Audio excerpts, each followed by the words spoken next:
কিছু কিছু স্বামী স্ত্রীদের মধ্যে অশান্তি সৃষ্টি হয় শুধুমাত্র তাদের বাবা মার কারণে।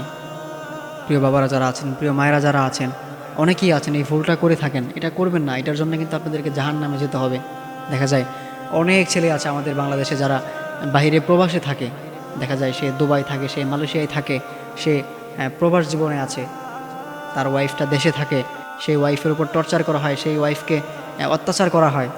দেখা যায় অনেক মায়েরা আছেন, অনেক বাবারাই আছেন এই ভুলটা করে থাকেন, যে ছেলেটা বাইরে থাকে, তখন তার ওয়াইফটা যখন তাদের বাসায় একা থাকে, তখন এই মেয়েটার উপর মিথ্যা অপবাদ দেওয়া হয়। মেয়েটা একটা ভুল করে নাই, দেখা যায় সেই সে মানে কোনো কিছু করে নাই, তার কোনো ভুল নাই, তার কোনো দোষ নাই, শুধু শুধু তাকে ভুল ধরা হয়, শুধু শুধু তাকে কষ্ট দেওয়া হয়, তাকে টর্চার করা হয়, তাকে অত্যাচার করা হয়। প্রিয় মায়েরা আমার, প্রিয় বাবারা আমার যারা আছেন, এটা করবেন না, এটার জন্য কিন্তু আপনাকে জাহান্নামে যেতে হবে। আপনি যে তাকে কষ্ট দিচ্ছেন, একটা মানুষকে আপনি অযথা কষ্ট দিচ্ছেন, তাকে আপনি আঘাত করতেছেন, এটা করবেন না, এটা কিন্তু ঠিক না।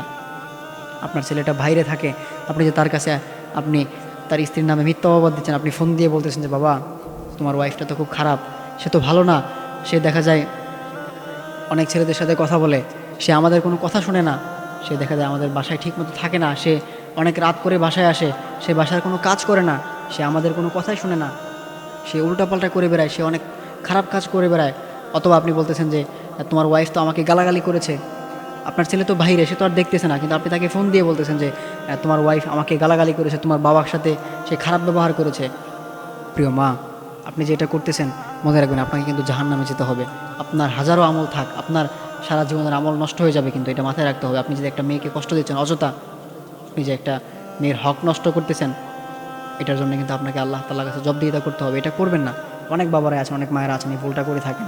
আমাদেরকে অনেকেই ফোন দিয়ে বলেন, হুজুর আমার স্বামীটা খুব ভালো, আমার স্বামীটা সে ৫ ওয়াক্ত নামাজ পড়ে, সে খুবই ভালো, সে দেখা যায় আমাদের থেকে দূরে থাকে, দেখা যায় আমরা গ্রামে থাকি, সে ঢাকায় চাকরি করে, আমাদের থেকে একটু দূরে থাকে, তো আমি তো বাসায় একা, তো আমার আমার যে শ্বশুর আছেন উনি আমাকে খুব টর্চার করেন, উনি আমাকে খুব অত্যাচার করেন, আমার যে শাশুড়ি আছেন উনি আমাকে একটু ভুল করলেই দেখা যায় যে আমাকে মারধর করেন, আমাকে গালাগালি করেন, আমাকে অনেক খারাপ ভাষায় বকাবাজি করেন, আমার হাজব্যান্ডের কাছে আমার নামে মিথ্যা অপবাদ দেন, আমার নামে মিথ্যা কথা বলে বেড়ান।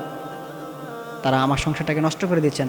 আমার সংসারটা অনেক ভালো ছিল, বাট আমার হাজব্যান্ডকে তারা মিথ্যা কান পরা দিয়ে দিয়ে আমার লাইফটাকে একদম নষ্ট করে দিয়েছে, আমার জীবনটা একদম ধ্বংস করে দিচ্ছে। আমার সংসারটা নষ্ট হওয়ার পথে, সে আমাকে এখন ডিভোর্স দেওয়ার হুমকি দিচ্ছে। প্রিয় মায়েরা আমার, প্রিয় বাবারা আমার, মনে রাখবেন এটার জন্য আপনাকে কিন্তু জাহান্নামে যেতে হবে। আপনি যে একটা মেয়ের হক নষ্ট করতেছেন, আপনি যে একটা মেয়ের নামে মিথ্যা অপবাদ দিচ্ছেন, তাকে আপনি ঠকাচ্ছেন, মনে রাখবেন এটার জন্য আপনাকে আল্লাহ তাআলার কাছে জবাবদিহিতা করতে হবে। এই জন্য এটা করবেন না।